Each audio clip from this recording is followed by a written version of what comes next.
Good afternoon, everyone. Welcome to the pre-match build-up. It's not transfer talk. We're actually going to watch a game of football and talk about tactics and talk about new players and talk about the starting 11. We are back in action against our old-school rivals today, Manchester United versus Leeds. CUNHA's debut, a Premier League opposition, a tactical shift perhaps. There's plenty to discuss. I have Mr. Shreyas Singh alongside me, as always. I'm going to read out the team and then we shall go through it together, brother, okay? So, let's put the team on the screen. Bayern Day starts in net. Will he start the first game of the season against Arsenal? Who knows? I hope not as well. I'm with you on that. Mazraoui, De Ligt and Luke Shaw are your three centre-backs. Ahmad, Collier, Casemiro and Diego Leon makes his debut as well at left wing-back. Very excited to see how he gets on. And then a front three.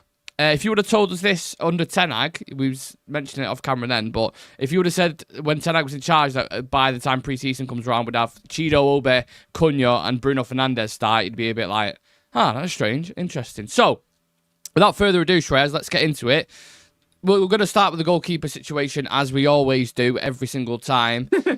Is this a worry for you? Not the fact that he's starting today because it's a pre-season match, but do you think he could actually start the first game of the season with Onana's injury? If you don't sign anyone else, I think it is completely possible that he starts. Yeah. Goalkeeper is all has been a position that I have been quite concerned about since, I would say last season, since the beginning of last season, because we've seen it on a lot of occasions that if you don't have a goalkeeper who your defenders can actually rely on, that he can make high claims, he's competent enough to hold his own when you're being pressured in your own box and everything, then it creates even more of a panic whenever you're trying to play the ball out of the back. And the amount of mistakes that we make because of being in those scenarios and then the players not having confidence in each other, it makes it even more difficult, and we make it even more difficult on ourselves in certain scenarios where you just want to clear the ball out or just at least get the ball into a safer area. It just really doesn't click. So goalkeeper is still a position where we definitely need to look at, because you can't go into another season having a goalkeeper who you genuinely cannot rely on. And last season, on so many occasions, you could just see any team taking long shots at us because they knew Onana or Bayern, they're going to parry it. It's going to fall for a rebound and it's going to be an easy tap in. So I think goalkeeper is an area where you really need to fixate and see at some options who I wouldn't say are world beaters, but at least can fit the budget and do can be at least a stopgap signing for you in that area. Diego Leon, I'm quite excited to see. Just saw that he's got the number 30 jersey number as well. Yeah. So quite excited because by the looks of it, he's not going to be going out on loan. So we are going to see a lot of him next season. So and Leeds are going to be an opponent that we'll be coming up against next, in this season. So how does he fare up against this sort of competition? How does it, is he able to adapt himself to a Premier League opposition? Because one thing is, physicality wise, I'm not at all concerned, because I think when you look at the South American leagues, one thing for sure you can say that you're not going to be worried about is physicality, because the type of tackles and the intensity of tackles that they do over there is completely, I would say, different to that, I would say, across Europe. So physicality, I'm quite excited to see, but technically, on the ball ability, and again, in this system, having the positional awareness and the sort of intelligence to be in the right positions at the right time, these are areas where I have to see how far along is he. But apart from that, quite excited to see certain faces in this team. CUNHA is definitely one to look at. How, in a United jersey, how is he going to be faring up?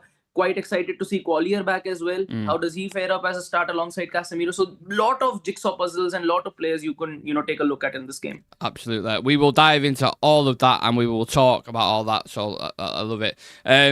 Welcome everyone. There's loads of these in the chat, which is really, really nice to see. Get your thoughts and feelings in on that starting 11, how you feel about each individual players as well. It's a nice blend of youth and experience in there. And with the kind of not pre-match, but the comments from Diego Leon when he came over to Manchester saying that he's going to kill it in pre-season and he does well and I'm excited to see how he actually gets on, because I think he could cause a bit of a storm at left wing back position. Maybe Patrick Dog, who's even looking over his shoulder a little bit, thinking, I've got a bit of competition, which can only be good news. We need competition for every single position possible. So that's great. With the front three in front of him, I mean, we can stay on Bayern there a little bit, actually, because you look at some of his performances last season. I mean, he had one really good performance, didn't he, against Arsenal, where that was just one of those anomalies. Is that how you say the word? One of those anomalies. I'm asking you. English isn't your first language, and you're telling me what it is. Just go show I can't speak English. But it is one of those situations where it just kind of, the game was just crazy. But he did play well. Then we remember the Newcastle game. Then I remember the Tottenham game. I also remember there was a game. Is it the last game of the season against Villa? Where I don't know what on earth he was doing. So I would say, yes, it's a small sample size to go off on the goalkeeper. But that's the only thing we can go off, right? Maybe he will end up becoming good. But right now, looking at him, I ain't convinced with him at all. If someone said to me, you are going into the season, Bayern Day is going to play quite a lot of games for Manchester United as the goalkeeper, I'd be like, no. So maybe this is why we're seeing stuff. Romano reported last night about Emi Martinez. He really wants a United move. They're thinking about a swap deal or something to kind of include there. I don't know what that's going to involve, but we'll keep an eye on that and we'll go live. We'll speak about it if anything breaks. But on the team, back to the team. 3 centre-backs in front of him. You've got Mazraoui, De Ligt and Shaw. This is an area, Shreyas, of the pitch where actually we're quite stacked, aren't we? We've got quite a lot of players there. But what is the best back three? Or does that maybe depend on who we're playing?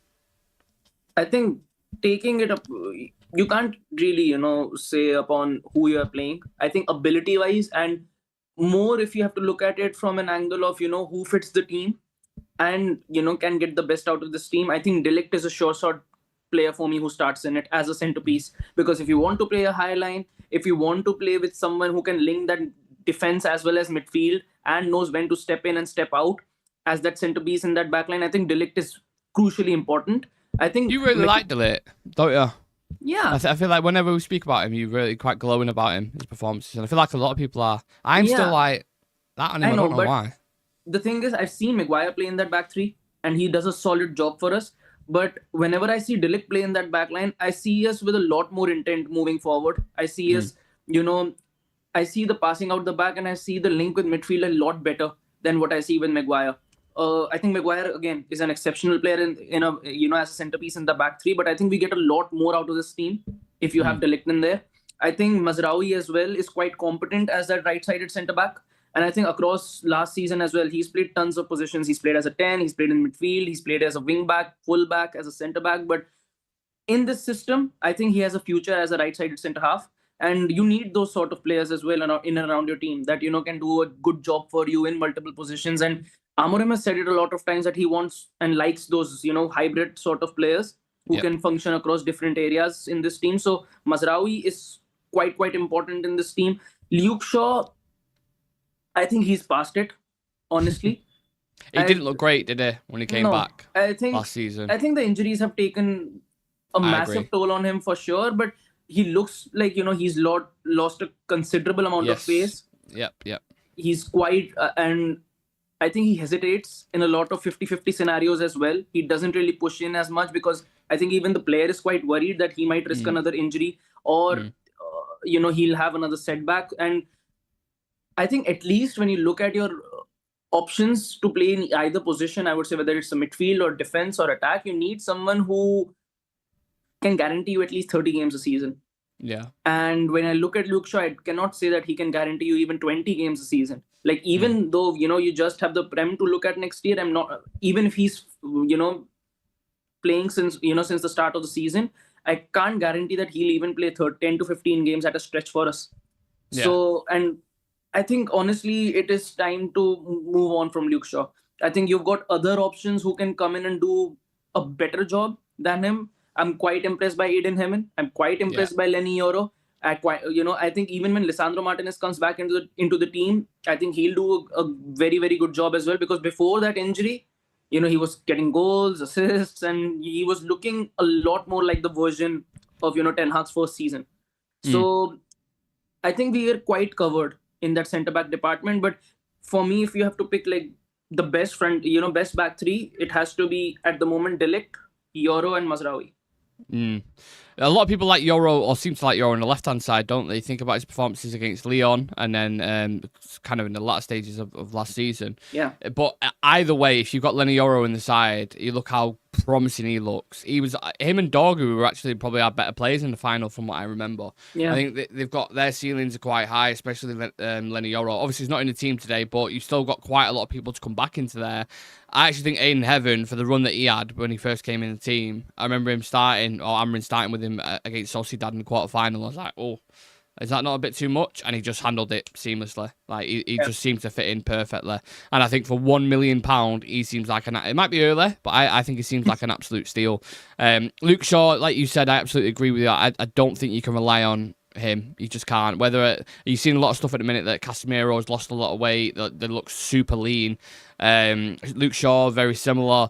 Maybe that will help. But one thing that Amrin's demanding at the minute is intensity, work rate, just focus as well. I remember the game against Bournemouth between him and Dorgu, that goal that we give away. Just lapses in concentration, like he just didn't, and maybe that was the effect of the season, I don't know. But with me, Luke Shaw, we need to look to the future now. You need to be pushing Heaven, you need to be pushing Euro, these kind of guys. Yes, bring in the experience when you need it, but hopefully he'll play more of a bit part role than an actual, kind of week in, week out, fingers crossed, because I just don't trust him at all. I think he will definitely pick up an injury. And when you're relying on injuries, the consistency in the back line, it starts to get jiggled about and it's not the same. So I don't mind that. Look, listen, it's important to remember this is the first game of pre-season, so you was always going to get a blend, a little bit of both. But Majraoui is another one. I mean, this guy, a lot of people talk about signings post-Fergie for 15 million quid. I'm telling you now, any team in Europe would buy him for £15 million. Any team in Europe. I think he's so consistent. I think there was times last season where, I mean, Amrin was even saying in the press where the guy's dead on his feet. He was playing whilst he was fasting, put his body on the line. When it kicks off, he's there. One of the first people there as well. He's pushing Liam Delap over in the Ipswich game. I love everything about Nasser Majraoui, genuinely. I think he's been such a good signing. And you spoke about versatility and being a bit of a chameleon in the team. He's perfect for that, isn't he? Yeah, he is. And the thing is, he's been competent enough to play in multiple positions. It's not a situation where you're trying to tiptoe him into the team and get the best out of him and see which area he can actually fit in. But he's been a real lifesaver for Amorim last year, whether it's as a wing back, whether it's as a centre half, and he's done a brilliant job in this team. And I think on the rare occasions that we have made multiple signings in a window since post Fergie, he's up there for me when it comes to the best pickups that we've had in the window. And yeah, definitely. I think if last season's you look at last season's top four for that matter as well, I think City would have if City would have taken Mazraoui, the conversation would have been completely different on him. Even if Arsenal would have signed him, the conversation around Noussair Mazraoui would have been completely different. It's just that because he signed for United, that people just don't see how much he's sacrificed for the team, and on top of that, the availability with which he's played, week in and week out. It's not easy, especially at a team like United. Do you know one thing that sticks in my head about Majraoui, and it's one of the few Ten Hag signings that was actually, if you want to call it a Ten Hag, well, you can call it a Ten Hag signing that was actually decent. The one thing he said when he offers solutions, and that's just stuck in my head about him, because he does. If you want to play him as a right-sided centre-half, you can. He's not the best wing-back, but he could do a job there. Alex just mentioned in the chat there that he's also played as a 10. Do you remember that in Turkey, which was just absolutely crazy. He's played left-sided centre-half, he's played at left-back. Like, the guy could do a job everywhere, and every single team needs a player like that. Now, let's get into what people are saying in the chat. Nubis Kubis says, no excited, Vitek should have started. Same goes with Heaven and Euro. Patience, man. It'll come, don't worry. Don't worry. Casemiro should be on the bench too. No point of playing someone who doesn't have the fitness to play all season long. Ugarte should start. If I was to ask you a question now, and we'll get into the midfield, who plays more games, Casemiro or Ugarte? Casemiro does. I think so as well. Yeah, I agree. There we go. And honestly, there's nothing that I can put forward and say that this is something that I can measure the two by. I think in this system, Casemiro does a lot more than Ugarte does. I think cleanup work-wise, definitely Ugarte is probably one of the best we've got. Volume. Yeah. You need someone who can carry the ball forward, who knows how to spread the ball out. And that's something that Ugarte genuinely needs to work at. Yeah, 100%. Nice content, guys. That's from Abdul's first Indian talking thus deep in football. Well done, man. Thank you very much for that. Please do leave a like on the video for us as well. And we're very, very close to 20,000 subscribers. So if there is anyone new, takes 2 seconds, please do hit that subscribe button. We've got a Leeds fan in the chat as well, which is, regardless how much we hate Leeds, I don't mind seeing opposition fans. Clearly they got nothing better to do. Why playing Bayern Deer? I thought he wanted to leave. Wasted playing time on him while a talented young keeper being sidelined. I get it. Sel Lissandro, he started to get injured regularly. He spent half his time at United being injured. Amarin is not adventurous enough. He always picked a safe lineup. Yoro should be playing at right centre back. I think Nubis is really not happy with the starting 11. It's pre-season. Chill out, man. Don't worry about it. It's fine.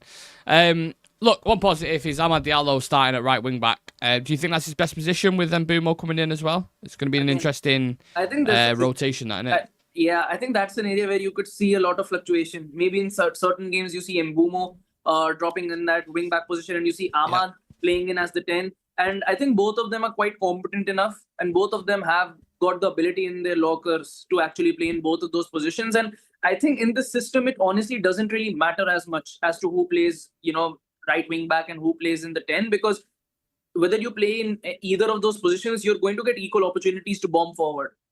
So you need specialists in those departments, you need pace in that department, and you need players who are ready to take risks in those areas. So, and with both of them, both cover a lot of ground. When it comes to their defensive ability as well, both have got a good track record of, making runs behind, making, falling back to the defensive line when you're being counter pressured by the opposition. So on that, for the first time in quite a lot of seasons, I can say that right-hand side looks quite promising. Yeah, for Manchester United. Forever, the first time in fucking God knows how long. Otherwise, remember the days left. of Aaron Wan-Bissaka and Dan James on the right-hand side. And it's like, oh, well, nothing's going to come from that side. I think what you do with Mbumo and Amad in particular, obviously they are different players in their own rights, but you've got two players there who are going to both attack the box with intent. Both got great instinctive, one-touch finishing, elite ball striking, great carriers of the ball, great dribblers, comfortable on both feet. I think that's really exciting. And I think if you're a left-back in a team and you're like, who are you coming up against today? And they're like, oh, it's Amad Diallo and Mbumo. You're going to be like, for fuck's sake, man. This is going to be a long day. Because the overlaps, Mbumo could drift that wide. He could play on the last line and get him behind. Like, he's a really intelligent player as well on top of that. Them two combining, very exciting. And Mbumo, of course, isn't in today's squad because I think he's doing the first part of his medical. For any kind of coverage on that will be over on our Instagram. So Real Reds Talk, drop us a follow over on there for minute by minute updates, especially on the game as well. We move into the midfield. We've got Casemiro and Collier. Collier was someone I wanted to discuss, Shreyas, because I don't know if people are necessarily sold on him. Obviously, he's still a young kid, and we've not seen that much. We've seen bits and bobs, kind of. What do you think of Collier? Do you think he can actually make it in this team?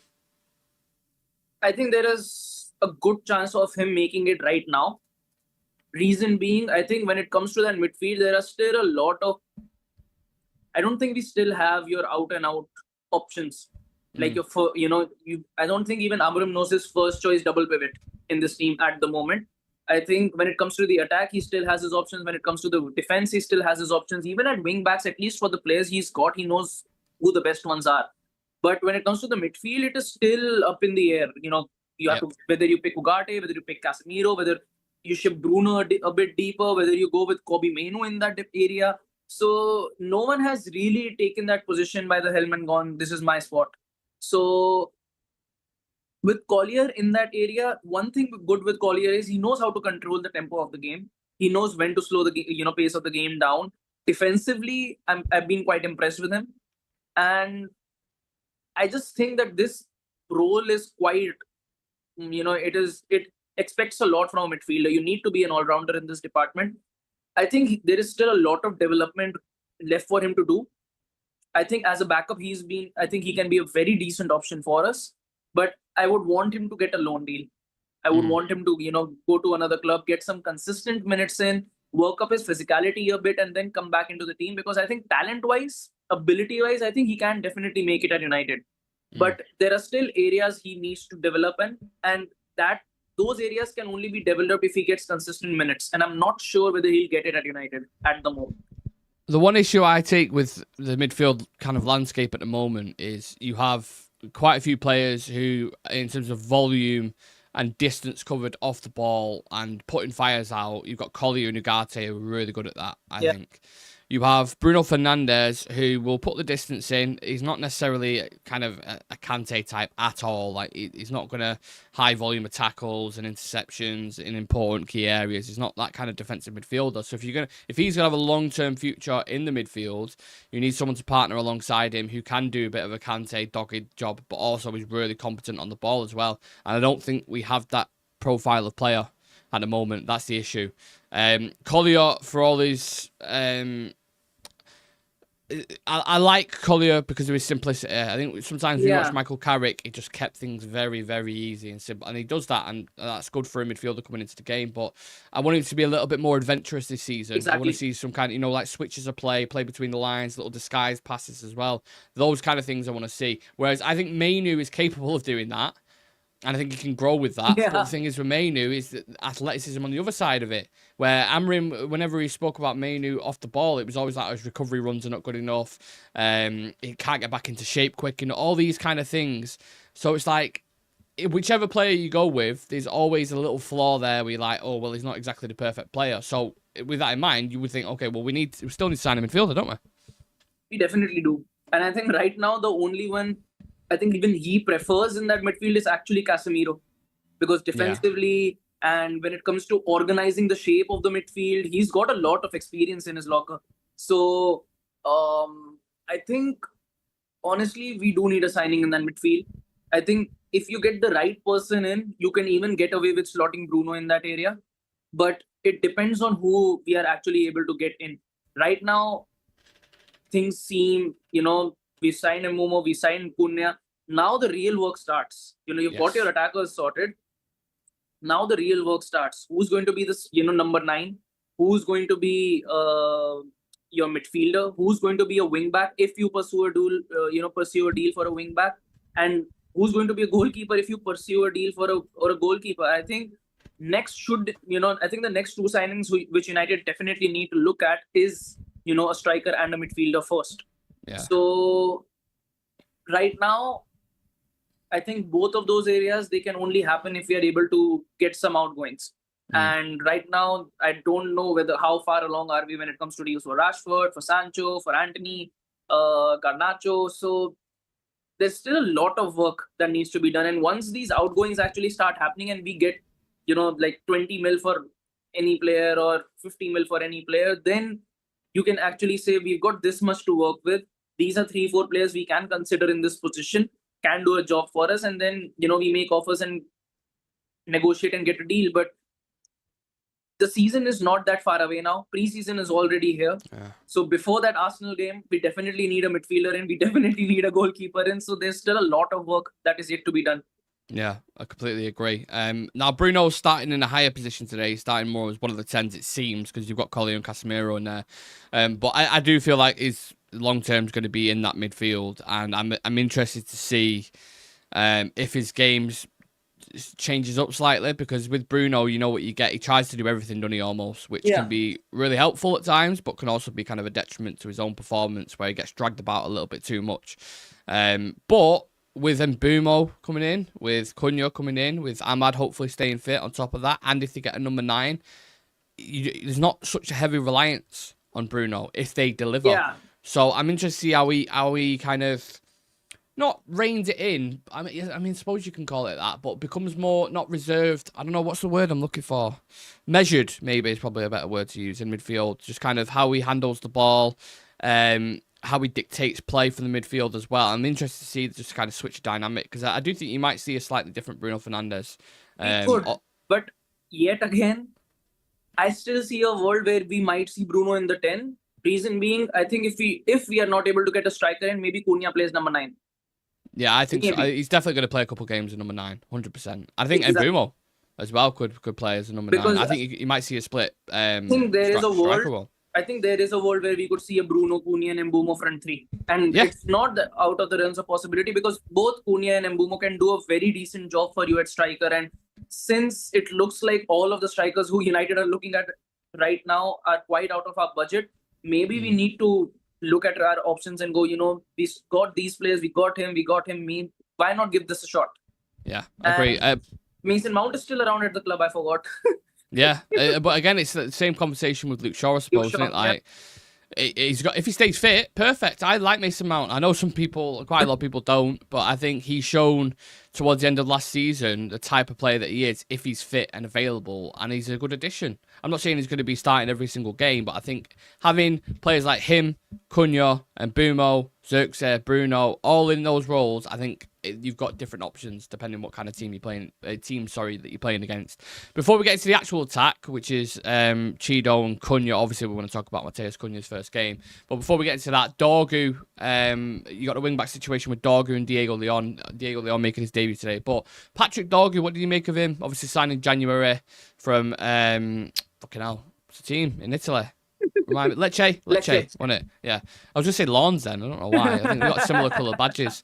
Lecce, my apologies. From Lecce, what did you make of him, Patrick Dorgu? And that same question to everyone else as well, by the way, in the chat. I honestly see a player in him.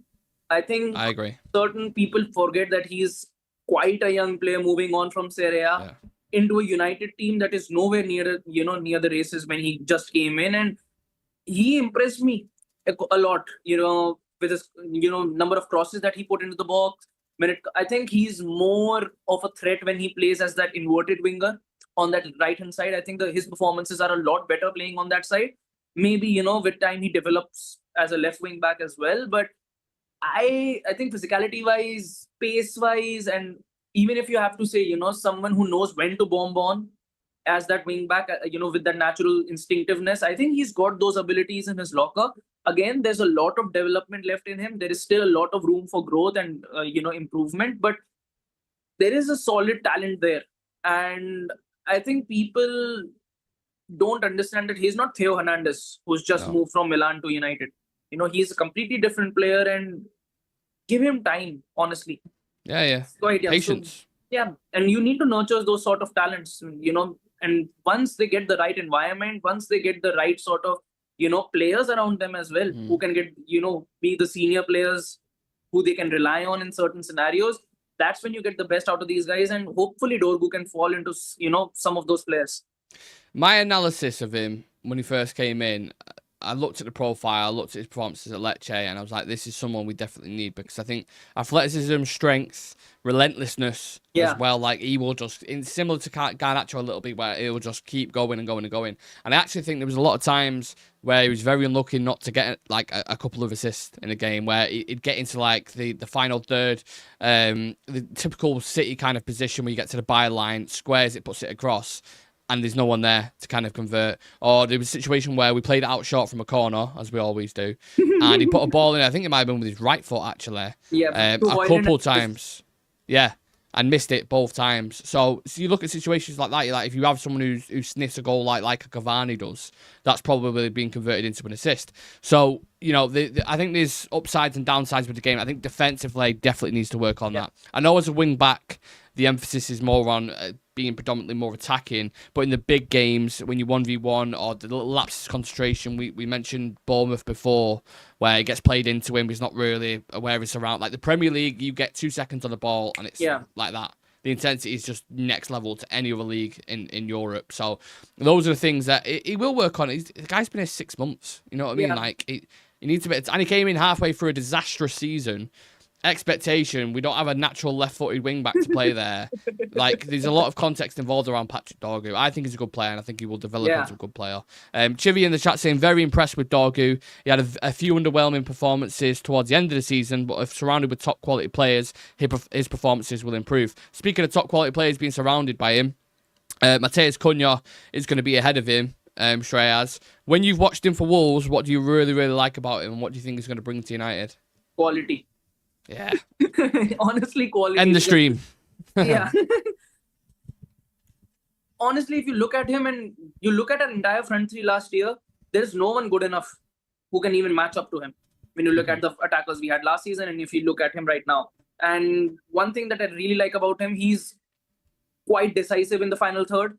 Clinicality-wise, he knows, what are his strengths, and he likes to play to his strengths when he's in and around the box, which is quite good to see. Doesn't make it overcomplicated.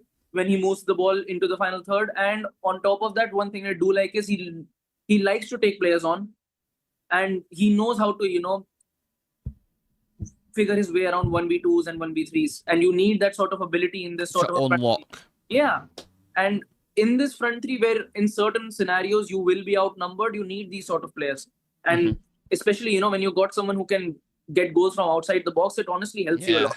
Scored a few bangers for Wolves, didn't he? A good few. I remember the one against Fulham in the purple kit, which actually I'm a big fan of that purple kit. Really, really nice. He scored one against Liverpool on his left foot, little decoy shot, banged it in. Like, he's got a shot on it. Yeah, he has got a shot on him and a corner, which we learned as well. I think one thing to perfectly describe Matheus Cunha as a player, go and watch his performance against Manchester City, where he picks it up almost in like left-sided 8 position, I would probably say, and just drives through 3 or 4 players, beats him with ease, lays it off, could have got an assist, and I think it might have been offside or something. Like, he is someone who's great at carrying the ball, very inventive, creative on the ball. Just, I love everything about him. Everything about him, Matheus Cunha. When you watch him as a player, you're like, I see a lot of rival fans going on about us, the money that we spent on Mbeumo and Cunha, right? And I'm thinking, it's not even a conversation, and you can't even disagree with it. They were 2 of the better attackers in the Premier League last season. 2 of the best ones. I think the only ones better than them were Isak, Palmer, that's Salah. It. And Salah. Salah. Yeah. So apart from that, they're just a notch below that. Exactly. Really. Do you know what I mean? And all 3 of these guys, when you look at Salah, Isak, and Palmer, they're not going to cost you less than 110 or 120 million right now. So, and you're getting both of these guys for around 120 combined. Exactly. And they've got combined, if you combine both of those guys, there's 40-45 goals in the Prem. Yeah. It's crazy. It's crazy. And we scored 44 as a team last season as well. So, just goes to show, doesn't it? Just goes to show. Youngsters, we've got Chido starting as the 9 up top. A lot of hype around him. Seems like his ceiling is huge. You're going to need time, going to need patience. Started off quite good. I liked his cameos against Arsenal when he came on in the FA Cup. I liked his cameo against Tottenham as well. Like, there was moments where really good opportunities and quite subtle finishes, similar to a bit of like a Van Nistelrooy. Actually, he's quite cute in the box with the way he is. Although he's quite a big lad as well. He's got like an Osman frame, but he's quite an intelligent player. But towards the end of the season, again, there was games where maybe his physicality lacked a little bit. Do you think? I think physicality is something that has really held him back. Held him back. And I think a loan to the Championship would really help him out a lot. And I think maybe next season when he comes back from that loan, he'll be a lot more competent to face the Prem than he is right now. No doubt on the talent. I think everyone knows the kind of talent he possesses, the kind of ability that he's got. The only thing is, he still needs to get that sort of experience. He needs consistent minutes on top of that. So I think a move away from United, even not, I would say, even if he doesn't move to the Championship, even a loan abroad, I think it would really help him out a lot. Yeah, completely agree with that. I like him as a player. I think he's going to be a top striker, but he needs work. He needs work. I don't want to be... I don't think we will, because I think we will end up getting a striker, but I don't want to be like heavily relying on, Chido's there, we can use him. It's like, just get him out to the Championship, man. You saw what loans did for James Garner when he went to Nottingham Forest. You saw with Amad Diallo when he went to Sunderland. Like, it is extremely beneficial to get those minutes in a physical league. So fingers crossed that Chido Wolby gets that. And then you've got Højlund, who's effectively, you would think, and again, hope, is going to be the second striker to a number 9. So maybe that in itself will just take the pressure off him. Maybe with Mbeumo coming in, Cunha, if they start scoring quite a lot of goals, that in itself will, like, not everyone's talking about Rasmus and how he's not converting chances and his confidence might change. I don't know. Maybe I'm being a little bit wishful, but that's my kind of thoughts going into it. On Matheus Cunha, I was just getting a quote from Ruben Amorim on him. And he's been asked what he wants to see from Cunha. And he says, I need to understand if he's understanding the position. So that is the most important thing, because we have to improve our physical aspect in this moment. And I have to understand if they are understanding the movements of the team. So that's it. Not a big expectation. He doesn't need to think too much. Just needs to do his job. It's interesting, isn't it? Quite like that. Are you expecting a good performance from him today? Do you think he'll shine in the United shirt? I really hope so. You hope so? Oh, I don't like the sound of that. No, the only thing, again, we've been quite hit and miss when it comes to signing attackers. So I really hope that, that sort of conversation around United being, a graveyard for attackers to move to actually changes. We Mhm. see CUNHA playing like CUNHA, we see Mbumo playing like Mbumo, and both of them not just, replicate the stats they do, but actually become better players at United under Amorim. I think Yeah. that is something I really need to see, because To it's all improve is a massive exactly. thing, in it. It's been a long time that besides Bruno, I can't name one player who I would say, after coming to United, they've become something completely different. So I really hope that could, actually begin moving on from this season. Yeah, agree. On pre-season being a chance for young stars to shine, Amarin said, of course, and they have to prepare the season. You saw it last season. We had some injuries, and then they had the chance to play, but they need to be prepared because the demands of this club, we need to do so much better than last season, so we have to improve. So the bar is set for youngsters to come through, and also not to forget, we don't have as many games this season because we're not in Europe, so you're probably going to play around 45, 50 games potentially, which is a lot less for youngsters. So considering we even make it anywhere in the cup competition, exactly, we might go out early. Yeah, so you might go out early. Again, saves us time as well. Not having to have those. It might be beneficial, Shreyas. It might be beneficial for us. Having a week to prepare for a game. Exactly. Me and Sam mentioned it yesterday. You saw Nottingham Forest last season. They would just focus on one game. Build, and then obviously they didn't get Champions League football in the end, but they got. I mean, they're in the Europa League. It helped Newcastle a lot. Yeah, exactly, absolutely. So I think it can help us, considering how we're trying to build that athletic profile. I think that will only be beneficial in speaking pure football in terms. Obviously not financially. How big is Ruben Amorim's first 10 games? Do you think? Very, very, very big, because I don't think he can even afford having a slow start to the season. Honestly, he cannot. I think in the first 10, I think right now fans are on the brink. Like if we go into next season and the first 3 games end up being 3 losses. Yeah, carnage. I can already see, Amorim is not the right guy, this, that, and that, and that, and that. And for me, panic season starts when you see those links to other managers. That, United have held conversation. They do believe in the manager, but they've just, still inquired about, the availability of this XY. They're interviewing 9 other managers, but they still want to keep 10 eyeing that and find that hard to believe somehow. You remember during Ollie's time, they used to, inquire about Pochettino every single week. Yeah. That's what I mean. You can't. I mean, I trust Ineos a lot more than I do the previous regime, but I'm just saying maybe they won't wait around as much if it's get really bad results at the start. And we've got a tough start as well. We played Chelsea, City, and Arsenal within the first 6 games. Again, but I think that's a blessing in disguise, because you will actually be able to see where your level's at. Yeah, exactly. It's not going to be easy that you're going to play mid-table teams or those sort of things that you can get away with those 1-0s or 2-1s, get to a spot, and then you face Liverpool and City and it comes all crashing down. If you can hold our own against Arsenal, who I expect, with Gyökeres and everyone, they're going to be a very tough team to come up against. And if you can do a job against them, I think it will, set the bar for the expectations, even for fans, because I don't think even right now anyone knows where we might finish in the league. Even at Rangers, because last year we finished 14th. We can go as low as 14th again, and we can go as high as, again, top 4, top 5, top 6, top 8. So the conversation will only happen once you play those first 3 games of the season.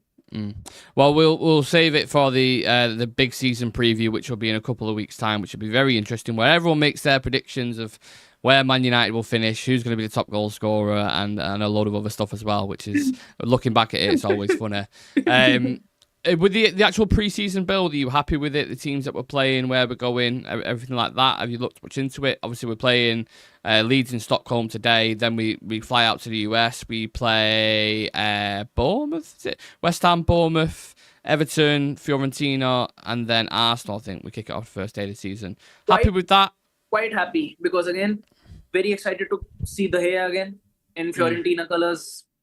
But quite excited to see De Gea. Bournemouth, I think that will help me assess how far this team has again come along, because for Bournemouth, they're an easy team every single year. 3-0, 4-0, 3-0, 4-0. So if we beat them in pre-season, game on. Game on. That's what I say. If we beat Brighton, Palace, and Bournemouth this season, then we're going to win the fucking league. The opposition today, they've got a couple of players who obviously we're aware of. Dan James being one of them. Actually had a good season for Leeds last year. I think him and the striker Joel Perrault scored 31 goals between them last season, which is obviously a really good return. 100 points in the Championship and being promoted with Daniel Farquhar, I think is how you pronounce his name, who used to manage Norwich as well. How do you remember a player like Dan James when he came in? Because it was weird, wasn't it? It was like the one thing that he only ever got described with him was like pace. He's really quick. Merchant. And I still remember that it was this one goal. I think he scored that against Southampton in his early days. A complete screamer. And I think he came in with quite a lot of promise under Ollie. But I think during his time, Mason Greenwood came along. You could see, I think that front three of Rashford, Greenwood, and Martial. Perhaps, the way they clicked, I think got over 100 goal contributions throughout that season. So when it came to ability in comparison to those players, he was not near it. When it came to pace, when it came to maintaining the shape of the team, he was quite decent. But there was just a lot more that was needed at that time from an attacker. And never really, I would say, caused an issue with the club. Even during when he was not playing, kept his head down, worked hard, and just, moved out of the club to Fulham, I think, firstly. But I don't really see him as a player who caused, like how we talk about Sancho, how we talk about certain other players. He was, not a sort of a troublemaker. But I just wish him the best, even now in Leeds. I just wish him the best that he can, deliver for them. Yeah, I remember there was one thing that stands out with me. It was at the Liverpool game where him and Rashford played more. I think it was like split strikers, and he got in behind and he assisted Rashford. Like those transitional moments, he was quite good. He was really good. But yeah, I mean, it's Leeds. I don't like Leeds, but I don't really have any kind of malice towards Dan James or anything. It's not like I hate the player. So there's a lot more players that I really dislike in the Premier League, put it that way. Amrin saying it's good to be back. It's important for us. He's not in the chat, by the way. I'm just reading out a quote from the game. It's good to be back. It's important for us to understand where we are as a team. Of course, we're going to try different things, try to see players in different positions. Oh, is that the end of the quote? I thought there would be a bit more expanding on that. We're focused on the first game of the season, so we're already playing that game, and to do that, we need to take advantage of any pre-season minutes. That Arsenal game's so big, isn't it? So big. I'm looking at that like, oh my God, if you get battered on that first day and they've got Gyökeres up top. And at Old Trafford on top of that. Please, Lord, no. So yeah, excited to see some football, excited to see how the youngsters are doing, how we actually play, if there's any kind of tactical shifts, how fit we look. Obviously, it's like the first week, so you can't make too many assessments in that respect. But yeah, the actual game, how you expect it to play out? Do you think it might be a little bit slow, lethargic at the start? Are you expecting a fast start from United? Who do you think's going to shine in this game? I hope CUNHA does. And Chiro. I expect big performances from them. And apart from that, when it comes to how the game might pan out, haven't seen Leeds in over 2 years. So don't know how they play. It's not a bad thing. Yeah. And apart from that, I think it will be a slow game. I think first half we might see glimpses. Then in the second half, you see a lot of changes, and eventually the game just dies out. So don't expect a lot, but hopefully certain good glimpses from CUNHA, from Chido, even from Bruno, I would say. But apart from that, just see the game out, look where you need to work at, and hopefully Bayern doesn't make a mistake. Yeah, that would be my main number one on the fucking priority list. Do not make a mistake, Ryan Day. Don't get battered by Leeds as well. I know it's pre-season. I know people don't invest that much into it, but just don't get battered. I genuinely, I wasn't up until this point going into pre-season. I think obviously there's a few things that affected it now. So signing Mbumo, I'm a bit like, okay, right, there's a bit of movement. I'm getting a bit more excited now. That's fine. And I think the program the players have been put on, that the fact that they look leaner, they look sharper, they look like they're up for it, and it seems to be a clear kind of... I know what you're thinking. There seems to be a clear kind of tunnel vision focus. Hopefully, and this is me saying hopefully, you can't get worse than last season, and you can't. And I know we've said that before, and I know we've been here, and I sound like a bit of a broken record. I appreciate that. But I do think that the work that they're doing seems like the right thing, and the players that we're signing seems like the right thing. So let's hopefully it comes to fruition, and we actually get the results and performances that we have been craving for fucking years. Let's be honest. Predict a couple things in this game for us, Shreyas. We do 3 or 4 things usually, don't we, that you see happening. What do you expect? CUNHA scoring or assisting. Mm-hmm. Okay. Casemiro scoring a header. Yeah. And Bruno to moan at the referee. I mean, that's a given, isn't it? They wouldn't even give you an odds on that if it was betting. Another thing I predict as well is if we have a really good performance, United fans to really over-egg it and say I don't think it happens now. I think if we go into that first game against Arsenal and manage to beat them like 2-0, that's when it happens that, we are back. Yeah, which we are more than capable of doing. Don't forget that even how shit we was last season, the performances, we knocked Arsenal out of the FA Cup. We gave them a really good game at Old Trafford, and I can't remember what happened at Emirates, but we was pretty competitive with them. So I wouldn't use that as a measuring stick. But I think also Arsenal have invested really, really well as well. Like, they've got in some good players. So it's a good test to start the season off. It's going to be a good test. And again, like you said, we know how to get ahead of ourselves in certain games, especially, when you look, see at United. And I remember, when we finished third under Ten Hag, what happened? Oh, David Ornstein. Are you ready for this? What? Barcelona advancing on a deal to sign Marcus Rashford from Manchester United. Offer via intermediaries, loan plus buy option. United have agreed, not done, but final stages. Flick approves 27-year-old. Initial suits Barcelona on football financial level. So a loan to buy, which isn't... Obligation it's good that he's... to buy. What? It should be an obligation to buy. I thought you said it is an obligation to buy. I was like, have I not read it properly? Yeah, immediate suits loan plus buy option. Is that right? I don't think so. Personally, not for me. Honestly saying, because I think right now we need the cash. Honestly, and especially on someone like Rashford, who's homegrown, academy player, he's pure profit. They had 85 million to spend on Nico Williams. Yeah. You can get at least 40-45 million out of them. Yeah, I thought that. And I thought with the Diaz situation at Bayern Munich as well, because they desperately need a left winger. Could you have not got cash for that? Exactly. I don't know. I know his wages are quite big and it's a thingy, but I won't get too excited about him going out on loan. Yeah. I mean, that's something, I suppose. Wages off for a season, the wages off the books is nice. Maybe he'll do well then and end up buying him, but I don't know. I expected when I saw that bombshell, I expected to be like, he's sold, 40 million, done, dusted. So it's kind of like... But it seems like they're accepting it. So, yeah, for anyone who's in the chat at the minute, Marcus Rashford is joining Barcelona on loan. Not the deal that we wanted, but take that for whatever you will.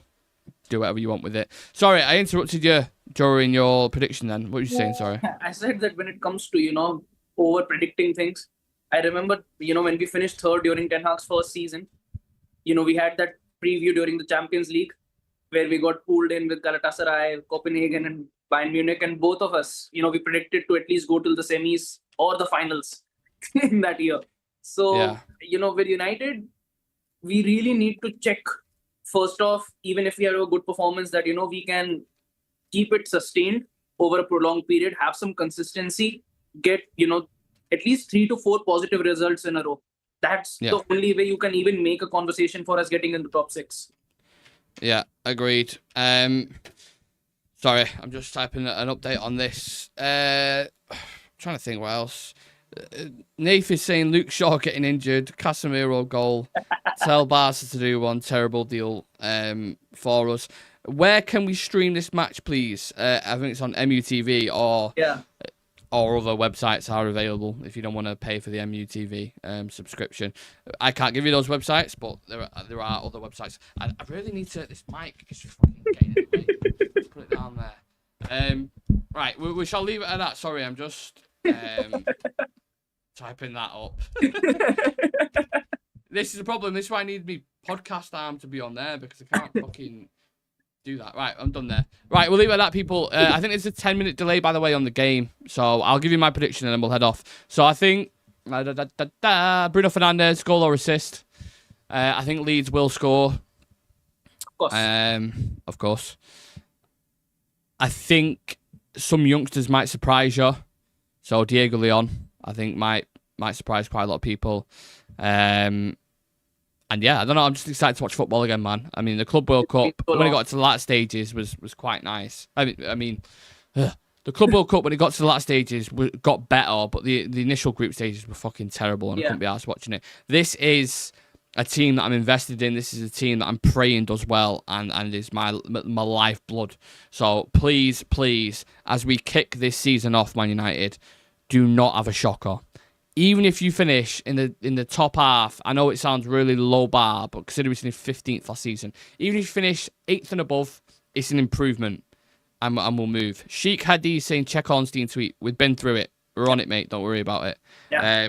We'll do a little bit after the game as well with Sam when we do the post-match. So please, everyone, come and tune in for that. Enjoy the game if you can. Make your notes, make your assessment, and jump into the chat and speak to us about it. We want to hear all your opinions. And please do subscribe to the channels as well. We are on 19,547 subscribers. So we are 453 subs off 20,000. Hit that subscribe button. Drop us a follow on socials for all the updates on the game.